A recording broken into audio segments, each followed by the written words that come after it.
ত্রয়োদশ জাতীয় সংসদের অধিবেশনে বিরোধী দলীয় নেতা শফিকুর রহমান সংসদকে কার্যকর ও জনকল্যাণমুখী করার আহ্বান জানিয়েছেন। বক্তব্যের শুরুতে তিনি ভাষা আন্দোলন, মহান মুক্তিযুদ্ধসহ বিভিন্ন গণতান্ত্রিক আন্দোলনে শহীদদের প্রতি গভীর শ্রদ্ধা জানান।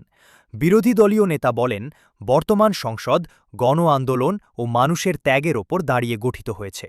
তিনি আশা প্রকাশ করেন, সংসদের স্পিকার দলীয় পরিচয়ের ঊর্ধ্বে উঠে সরকার ও বিরোধী দলকে সমানভাবে দেখবেন এবং সংসদ পরিচালনায় ন্যায় বিচার নিশ্চিত করবেন। তিনি আরও বলেন, সংসদ যেন কোনোভাবেই ব্যক্তিগত আক্রমণ বা চরিত্র হননের জায়গায় পরিণত না হয়, বরং জনগণের কল্যাণ, জাতীয় স্বার্থ এবং গুরুত্বপূর্ণ বিষয় নিয়ে গঠনমূলক আলোচনা হওয়া উচিত।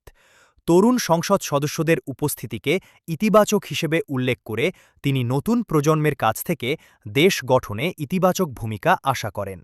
বক্তব্যের শেষ পর্যায়ে তিনি ন্যায় বিচারের দাবিতে বলেন, উই ওয়ান্ট জাস্টিস। এই স্লোগান বাস্তবায়নের মাধ্যমে রাজনৈতিক, অর্থনৈতিক ও সামাজিক বৈষম্য দূর করার আহ্বান জানান।